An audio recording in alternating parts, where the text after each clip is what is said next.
Did Julius Caesar give his life for Rome? Julius Caesar was not killed from enemy forces. He was killed by the belief, the loyalty to save Rome. March 15th, 44 BC. It's the moment that loyalty split between Caesar's sensation, split from the loyal friendship he had with Brutus, split from the loyal senators to their country, to the old republic. Julius Caesar's face was on the money while he was still alive. It said his title, Dictator Perpetuo. He was dictator in perpetuity. This is the lesson when the Liberators, the Liberatores, put an end to this Caesar sensation. They will stab Caesar. But what about Kingmaker syndrome? The assassins create a huge power vacuum. You need to learn what is up next, who is up next in Rome.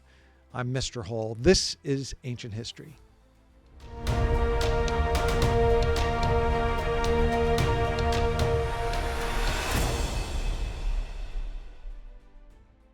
Welcome to Classical Kingdoms, where history reveals truth and wisdom for your journey. We take a classical approach grounded in what actually matters, like Caesar's death, like the Roman Republic, like the scramble for power that follows the Ides of March. The Roman Republic really matters to us because we have a republic, so we need to learn the lessons from the Ides of March. It's one of my favorites to teach. It's when backstabbing Brutus and his idealist friends are murderers. This lesson includes the plot, the assassination, and the power vacuum that nobody saw it coming, and the fights that there will be to fill it. Let's begin. By March 44 BC, Rome is good. It seems calm and strong. Caesar's been winning and he's ruling well. But the optimates are not having it. That's the Roman aristocracy. They say they've lost their liberty, Libertas, the freedom of domination from one man. They've lost it. If you've come here from lesson 44, this has been woven in since the original identity 509 BC, when Rome started the Republic. They're never going to have a king again. But Caesar, there's been kingmaker syndrome going around, and his face is on the money. The coins have Caesar's name and job title in it, and he's still alive. That's never been done before. Usually it's gods and heroes that are dead. But what theological statement does this add in? Like, is Julius Caesar godlike? You know, the Roman Senate is expanded. Julius Caesar added 300 of his best friends, his allies.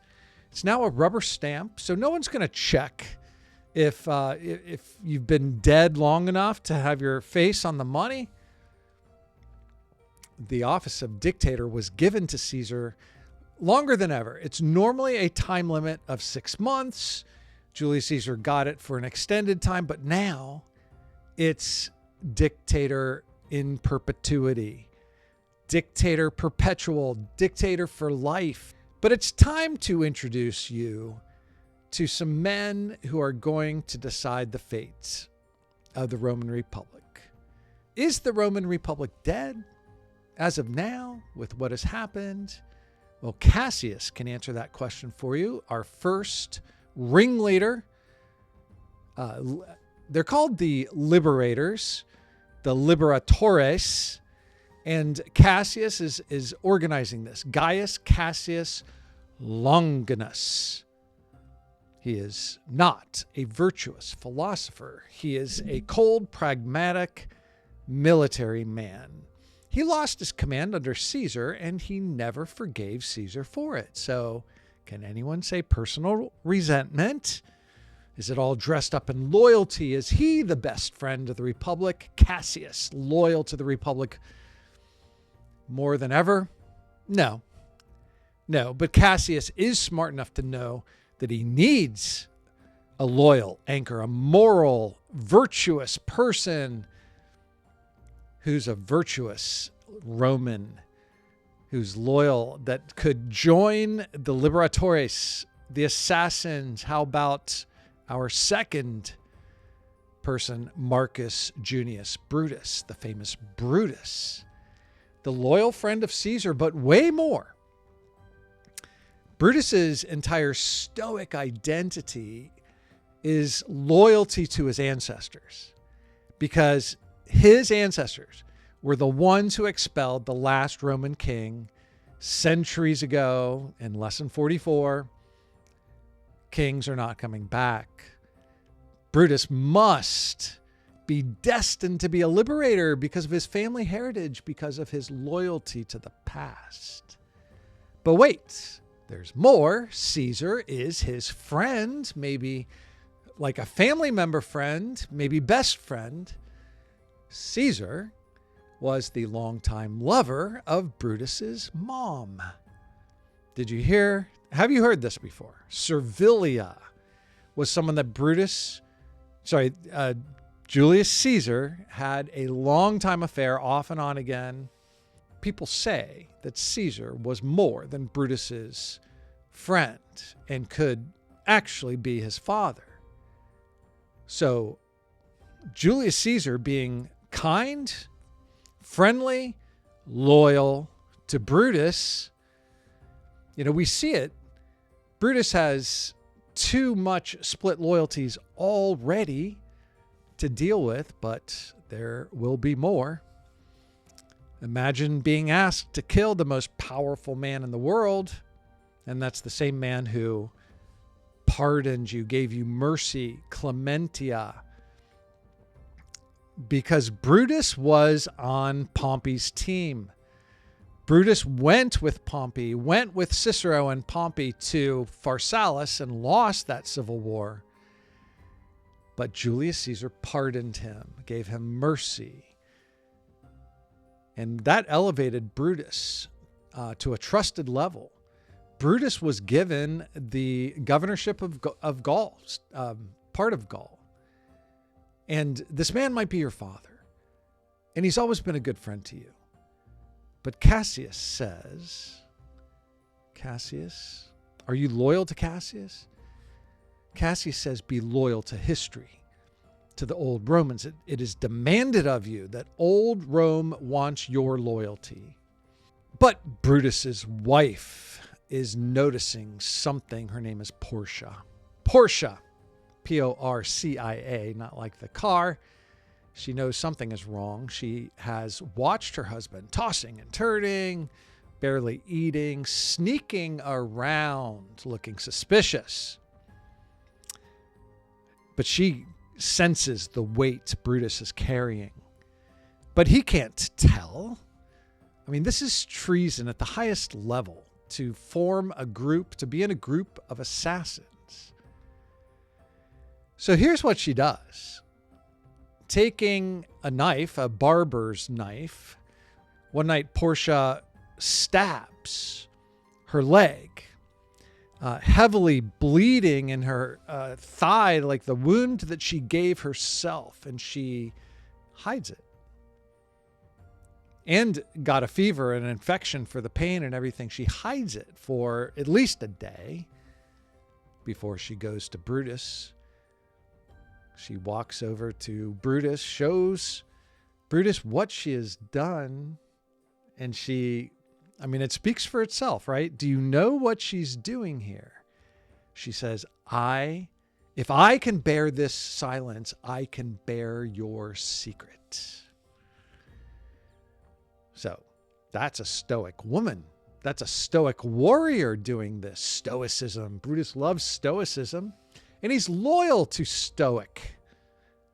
He's loyal to a Stoic warrior and his wife. Wow, Brutus has so much loyalty everywhere. Brutus goes ahead and tells her all of it. the plot. Next, we have Decimus Junius Brutus Albinus.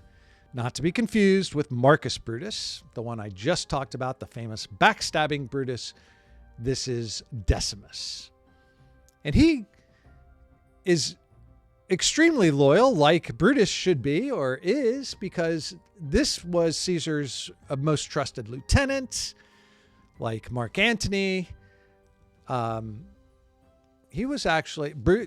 Decimus is actually named as a backup in Caesar's will.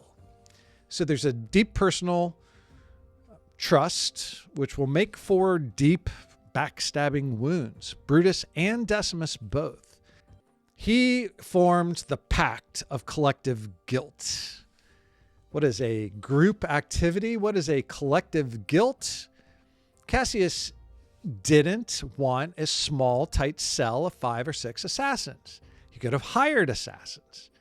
This could have been sneaky. He's recruiting 60 public senators, 60 public faces of the Roman Republic. 60. The group talked about throwing Caesar off a bridge, using some guards or gladiators down below to make sure that the fall would be deadly. They talked about killing him in the Roman Forum very publicly. Both had logistical problems, but the timing was lining up for an opportunity and motivation because the Roman Senate had a meeting coming up, and it was just before Caesar left for a new military campaign in Parthia. Remember Cassius. Remember Crassus. They all start with. Okay, Crassus was the one who was killed in Parthia. That would take you all the way beyond Iraq into Iran. That's the old Persians. That would be huge for Caesar to get more wealth and power. And he's about to leave for this campaign. So it actually helps the message to the group of 60, to the Liberatores, that look at Caesar. His ambition spiral is not done yet. The ambition spiral is off to Parthia. He wants more. He doesn't want the old republic. He's not loyal. Caesar is not loyal to the old republic. It's time for the real loyal people, for each man to find a sharp blade and drive it into Caesar's body. That's how we can save the republic. And do it as a group. The whole point, it's not one man. We can't just blame one man. Did you already think of that? Did you already think that all of these people doing it, it's more of an act of the country? And that will make the shedding of Julius Caesar's blood, the legal distribution across all the hands of the Roman senators. And then they could say, look, you are saved by the blood. We have sacrificed. We have been loyal to the republic. And it's like the oath, the blood oath. It's like binding it as a contract in blood. The conspiracy is set. The trap is being finalized. It's being built. They won't throw him off a bridge. The date is chosen for the Senate meeting, March 15th, 44 BC, the Ides of March. And in that morning, March 15th, there are omens. Roman culture, they have their omens. They have their augurers, the fortune tellers, if you just want to simplify it. But Caesar's wife, Calpurnia, one of his wives, woke screaming, bad dreams, horrifying details. And it's basically the exact result. Pompey's statue is going to be involved. He's going to die at the base of the statues. The augurers gave an official reading of divine signs, and they said, nope, don't go. Caesar says, okay. So he was officially warned not to go to the Senate that day, to stay home. And Caesar listened. He was planning to stay home, so he sent word to the Senate that he's not going to attend. Now, everybody knows what's going to happen. I've been teaching since the 90s, and every time some of the times kids say, Mr. Holt, you're making this up, especially with the Cleopatra stuff. And we haven't had time to include all of it, trying to fit all this in. Homeschool lessons, like when you drill down into this, students think that Caesar was warned. He ignored the warning, but the reality is he could have stayed home. And for you, leave a comment. What did you think as you were first learning this? If you learned it through Shakespeare, if you learned it through history class, or kind of laid both together. I'll cover Shakespeare in just a little bit, but click the like button, drop your comment about, this stage, the suspense, what's about to happen. The moment that Caesar's message arrives, the conspirators think, well, is this about to collapse? That's 60 people. They've got their daggers hidden in document cases that were placed inside the Curia where the Senate is going to meet. It's very carefully chosen, very good opportunity. And Decimus is supposed to come and pick him up. And Decimus is like, no, Caesar's coming. Let me go get him. Decimus goes to Caesar's front door and he convinces Caesar, you think because of a bad dream that your wife has, you shouldn't go. Decimus is the key here.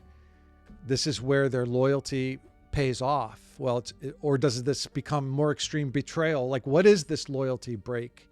He plays it at the highest level, sitting down with Caesar to say, are you really going to let me tell the Senate that you didn't come because your wife had a bad dream? And there's more, because he goes with Caesar's pride and he tells Caesar that the Senate is specifically awaiting to give him even more honor. If he doesn't show up, he won't get to have the new honor, the new level, playing to his ambition. This is the end of the ambition spiral, because Caesar stands up, puts on the official toga, walks out the door, and rides the litter with Decimus. They go to the Curia. Which Curia are they going to? It is the Curia of Pompey, which is attached to the theater of Pompey. There is some irony here. Caesar is building his own Curia right now, a Julia Curia for his own name. The one that burned down in 52 BC was replaced with Pompey's Curia and was getting rebuilt now by Julius Caesar. But the irony that this is Pompey's Curia that was especially helpful to the assassins, even more ironic. The assassins needed this specific location. The parliamentary rules. What are parliamentary rules? The rules of the session of the parliament, the group, it would forbid bodyguards to come inside. Now, why?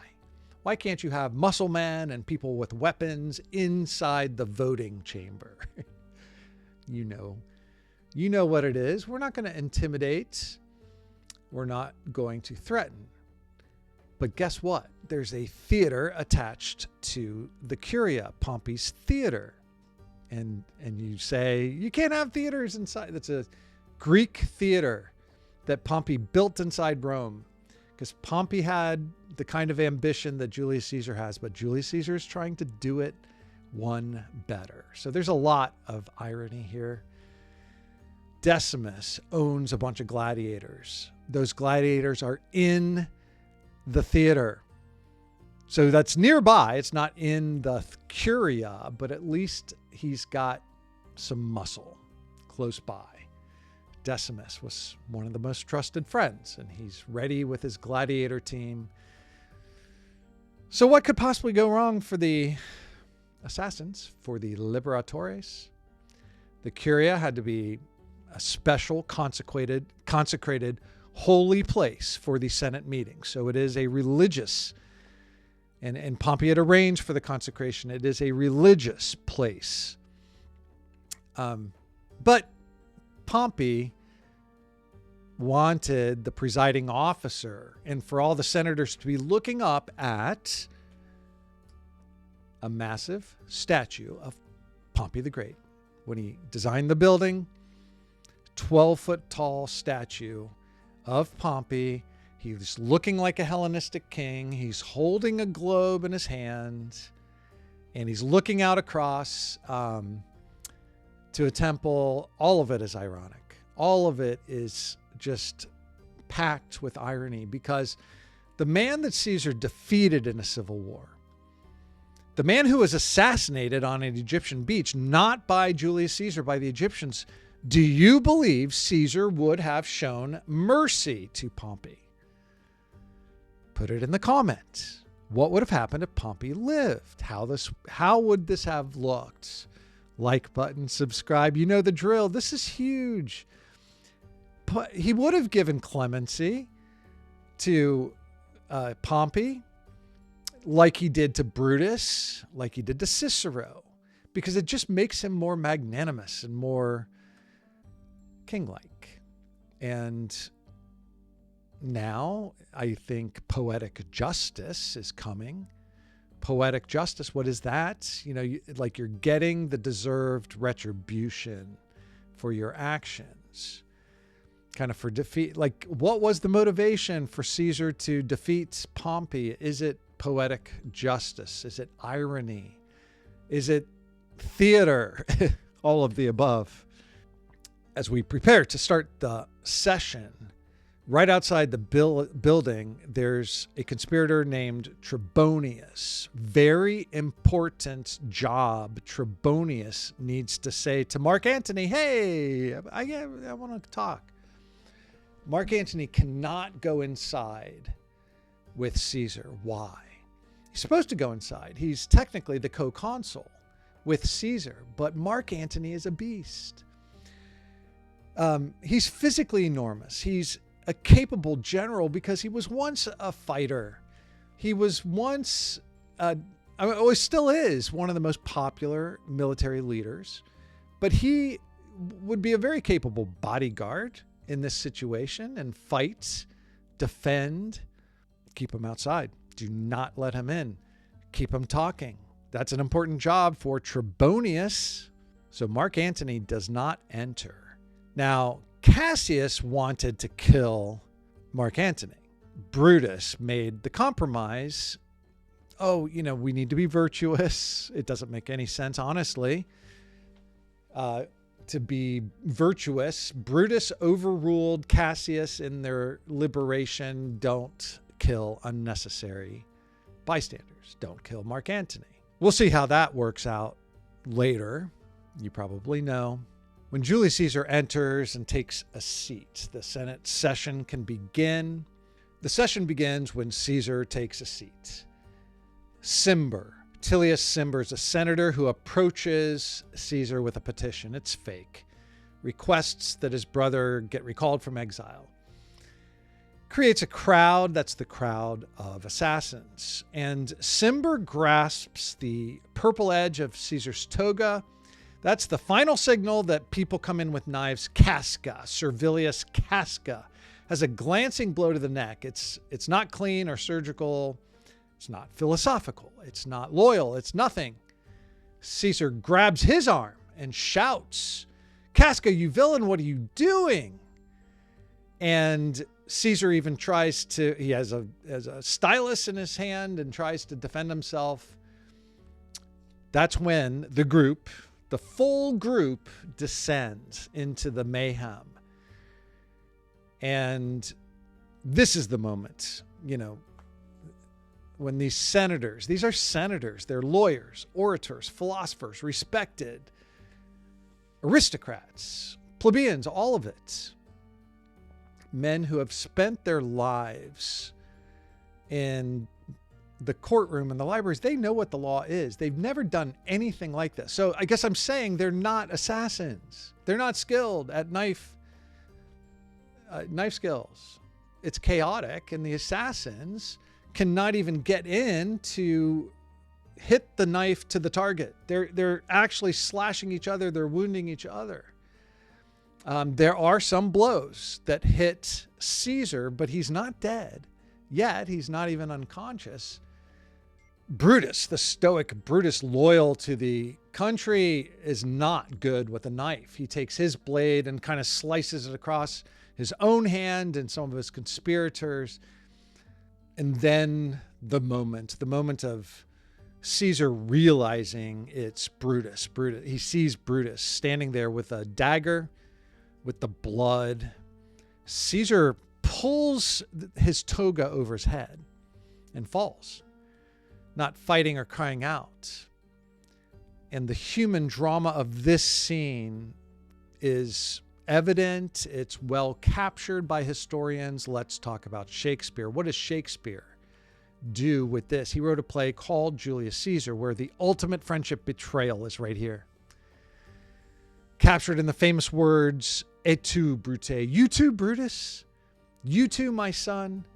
Like he was stabbed in the back, feeling an extra painful injury, and it's in his back. He turns around, he looks, and he sees his friend. He sees Brutus. He's shocked. His son? You too, Brutus, you backstabbed me. It hurts. It hurts.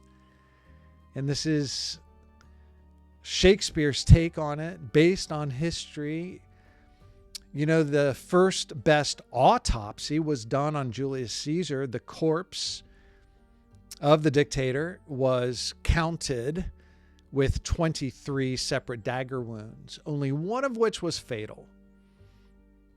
These guys don't know how to work their knife. 60 men, 23 hits. Julius Caesar falls dead on a bloody marble slab, the base of Pompey's statue. The statue of Pompey the Great, with the blood shed for the Roman Republic. And the room goes silent. It's not clear what we're doing. There's more senators in the room that had no idea of what was happening here, or that it would happen, and what you do next. We have a power vacuum right now. They scream, they run. The senators involved are covered in the blood, and they go out to the public. They want the public to see, because they show they're covered in the blood to save them. Well, that's not what the public took. That's not the message that they got. People are trampling each other to run away, like escaping. This is chaos. Their government, their beloved leader, Caesar's sensation. This doesn't make any sense, but we have Brutus. We have Brutus with a Stoic speech. He's going to step forward, and he had prepared the speech. He's covered in blood to show. And this is when he presents his Stoic speech of logic, that this was liberation, this was loyalty. No one's listening. No one's taking this in. The master of the known world, the master of Rome, lies face down in a puddle of blood on the cold marble floor, the Curia of Pompey. And for hours, nothing, until 3 common slaves pack up his body, carry it home on a wooden litter with his arm hanging over the side for everyone to see. Everyone sees this. The assassins retreat to the Capitoline Hill. The assassins barricade themselves inside. You know, that's the holiest hill with the highest temple to Jupiter Maximus. Do they hold the moral high ground? They're trying. But if you were a citizen of Rome, what concerns do you have? Who controls the city? Who is loyal to the right party, to the virtue that is needed here? How would you feel in this? Within 24 hours of the assassination, Mark Antony demonstrates something the philosophers never considered. The assassins didn't have a plan. Mark Antony quickly has a plan. He quickly moves to the Temple of Ops, to the state treasury with his loyal fighters, his army. He takes 700 million sesterces in cash and coins. Mark Antony takes all of it. He uses it to buy loyalty. Loyalty to the country. Is Mark Antony now the country? Because Mark Antony will have an army. Loyalty to one of the Roman legions. The one Roman legion that's nearby, that will be the muscle. That'll be the army. That'll be the country if Mark Antony's in charge of it. They're in the city. The assassins have their moral high ground, but Mark Antony has an army and a fortune of money. Mark Antony then corners the non-assassins, the terrified senators. Who wouldn't be terrified right now? Historians call this the compromise of amnesty versus ratification. What does all that mean? Amnesty, clementia, essentially Mark Antony is setting a trap essentially for the assassins. So he's now trying to be loyal to the country. Given the circumstance, the Senate agrees to this trap. What is it? What is the plan? Grant the assassins full amnesty. What? For the murder of Caesar, grant forgiveness, amnesty. Now, think about it. If you were a senator, would that lower your stress level in a bit? Okay, but in exchange, all of Caesar's acts, all of Caesar's appointments and legal decisions must be legally validated and upheld. The legitimacy of Caesar must be upheld. Deal. Everybody keeps their jobs. Mark Antony keeps his job. All of the positions, all of the decisions, the authority that Caesar had, the job of dictator. He's now dead, but he's legitimate. The Senate legally confirmed that Julius Caesar was a legitimate ruler, which means what about the liberators? Liberatores. What does that mean about the assassins? They killed a legitimate ruler. They are murderers. Antony quickly won the legal war without drawing a single sword. Antony keeps his Roman Republic job as Magister Equitum. He's consul. Confused senators think that they have Antony's army to help Rome stay calm, to help the authority of the government. Is the Roman Republic still alive right now? There's more. The real masterpiece has yet to come at Caesar's public funeral in the Roman Forum. Brutus gives his take, better audience to try to explain his logic. He stands at the rostra and delivers that logical, philosophical defense of Libertas, loyalty for the Republic. Really put yourself in. This is when my kids, of course, at this point in class, I'm playing clips of Shakespeare because Antony comes next, right? He takes the platform. And so what does Shakespeare do with this? Because Brutus says things in Shakespeare, he says, not that I loved Caesar less, but that I loved Rome more. That's Brutus's speech with Shakespeare. So what's Antony's speech? He uses reverse psychology. Kids love this. Friends, Romans, countrymen, lend me your ears. I come to bury Caesar, not to praise him. Literally the opposite. He comes to praise Caesar and to lift him up high.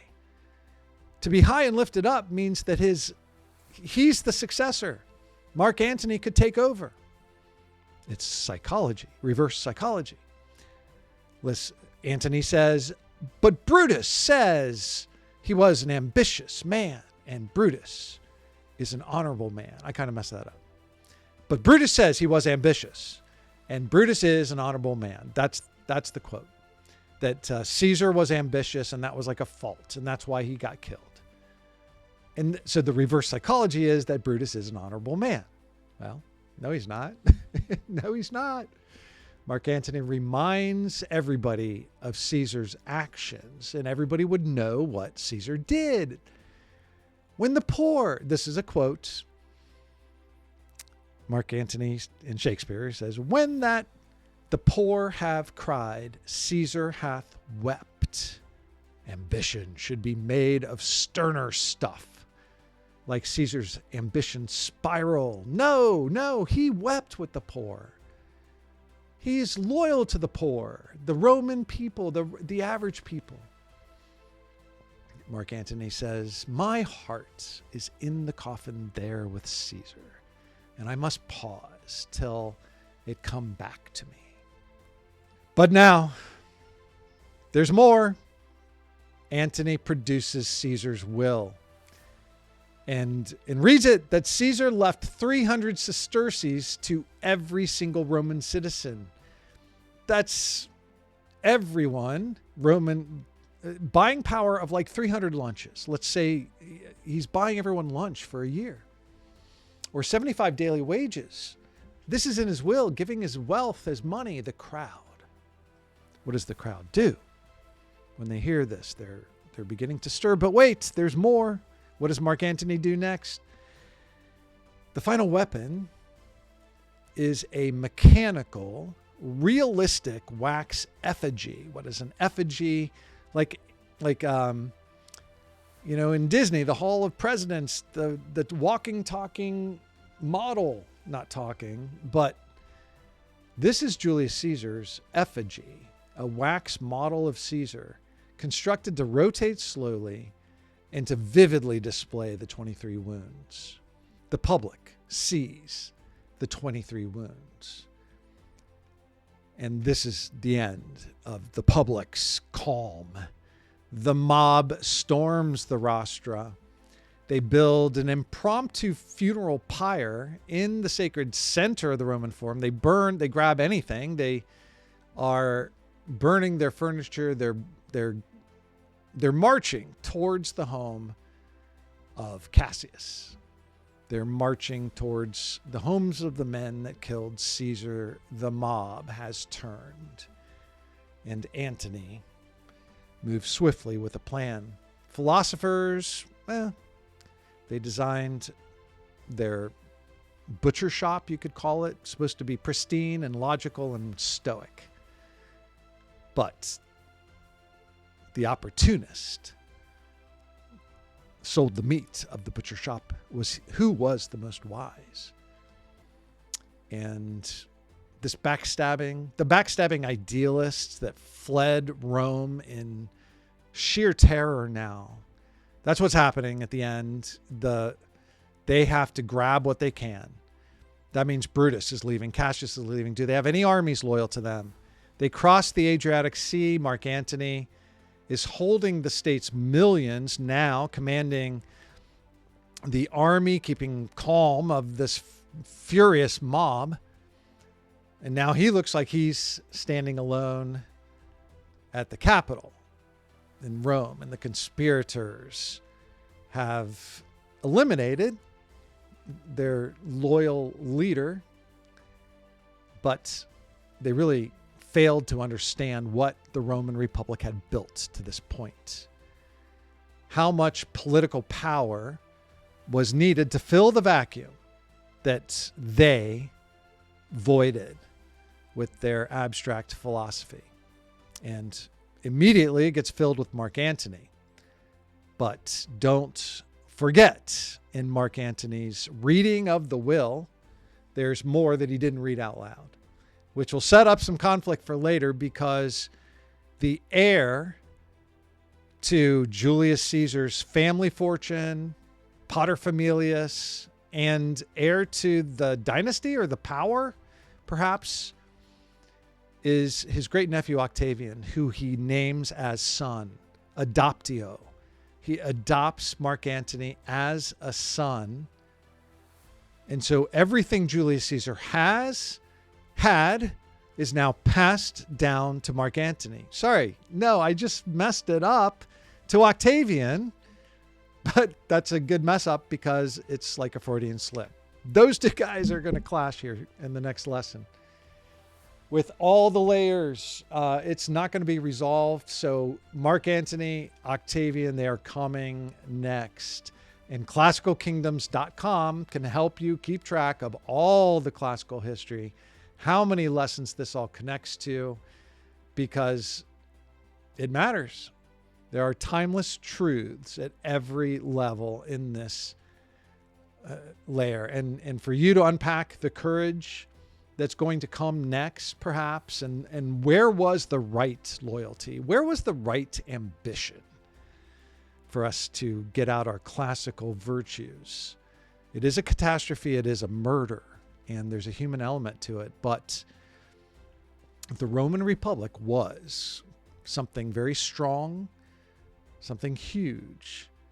And now with Caesar's adoption of an 18-year-old boy, Octavian, we're going to find out what loyalties will he have in moving forward. The heir of Julius Caesar. He's not a general yet. He has no army, and he has to secure his inheritance. As an 18-year-old, this is going to be a problem.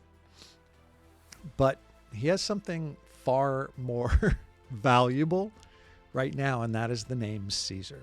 He has been legally adopted in the Roman everything. He is now Caesar. And Octavian is on the move to come to Rome and take us to the next level. Thank you for taking the time to learn something that matters in all of history. And that includes your journey, because kingdoms rise and fall. Power fades, but virtue endures.